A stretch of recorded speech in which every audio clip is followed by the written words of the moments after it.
Let's talk about The Conjuring Last Rites and its ending, and what exactly do we get from that ending? Is this truly the end of The Conjuring, or is this really more of the end for Ed and Lorraine off with their daughter Judy, which was a big plot point in this film? So make sure you hit that subscribe button, hit the notification bell. We're on the road to 50,000 subscribers. Let's get to it. Make sure that you also follow us on our website as well as our Instagram and TikTok, all provided down below. Let's talk about The Conjuring Last Rites, which takes place during the Smurl case, which was an actual case that the Warrens had a involvement in. I will say involvement. It is very light how I use that word because you could look it up yourself. Really weren't there for the whole thing. But the movie decides to use that as a jumping board into them going through their personal issues and all of that, which isn't really as brushed upon either. But let's just go over the story real quickly. This movie really feels like it was split into two, right? So we're going to follow the Smurl case and we're going to follow the Ed and Lorraine storyline with Judy as well. And that is how this movie feels. It really feels like you're jumping back and forth, and it doesn't feel connected at all, not really until the last 20-ish minutes. And even then, it is telling you to really stretch your imagination to want to see this be connected, because it still feels very jagged. But pretty much we have the Smurl case, which I've already discussed before. This family was getting haunted by these different spirits. The Warrens ultimately concluded that there was also some demonic force behind it as well. And in the film, they try to tie it back with a mirror that the Warrens actually were investigating at some point early in their career that ultimately made the character of Lorraine Warren go into labor a lot earlier and almost led to Judy being a stillborn during that time. But due to a miracle, she was able to be resuscitated. Years and years pass on, 20 years now, and that same mirror has ended up in the Smurl household. Now, I don't think that really did happen in real life. I think the Smurl whole thing was something completely different. But in this movie, the mirror has come back and is now haunting the Smurls. And what I got from the movie is that the mirror did this so that Ed and Lorraine would ultimately come here with Judy, because the mirror's spirit or demonic entity has been wanting Judy for the longest. And in the movie, we also have Annabelle get involved in some way, and I don't know if it's just Annabelle itself that is in the mirror or the mirror has another demonic force. The movie kind of gets a little muddled in that aspect because Annabelle is always haunting them, right? In all of the movies, it's always Annabelle that at least shows up for a little cameo, right? But in this case, the Smurls are being haunted by this mirror. The youngest daughters are the ones that are taking the blunt of the trauma from this all.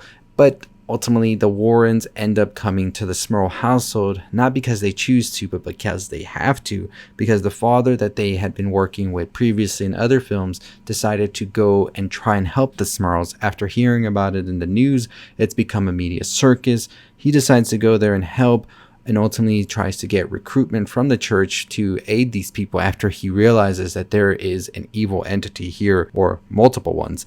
But once he goes to the church, he ultimately is haunted by these demons that lead him to commit. So we pretty much see that the father now passes away. This causes Judy to be like, you know what? I'm going out there. I'm going to try and help. Judy has been haunted throughout the whole film by this demonic force, and I think she's just ready to put it all aside and just go forth and face it. This leads to the Warrens to go find her in the Smurl family household, where they decide to take her back home.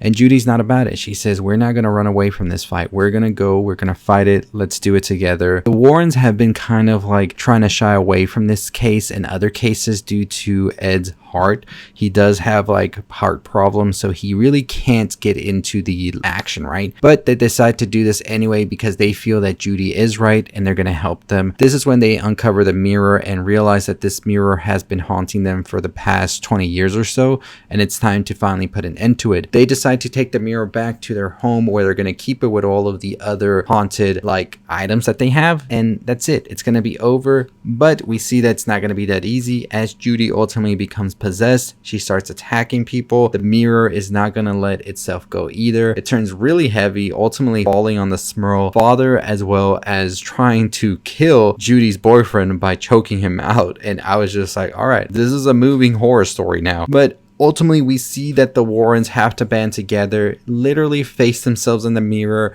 realize who they are, and be like, you know what?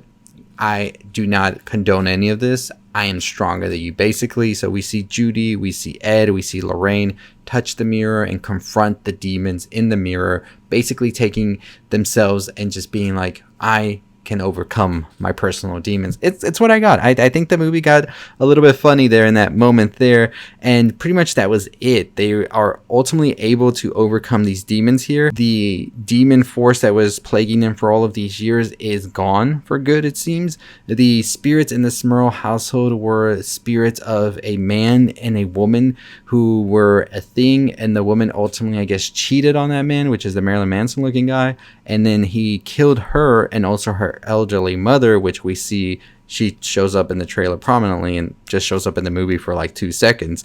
And that's pretty much the only spirits here besides the demonic force, which I don't know still. Was it Annabelle or something else, or just whatever, right?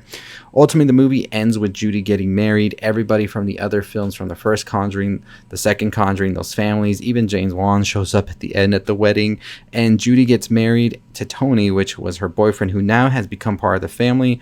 And seemingly they will continue on with the Warrens' work. But it seems that Ed and Lorraine for sure are now done with everything and are going to live happily ever after with their grandchildren, as they say. So a very conclusive end to this film that really ties up the Warrens' story in a bow tie, but I just don't know how strong of a bow tie that was.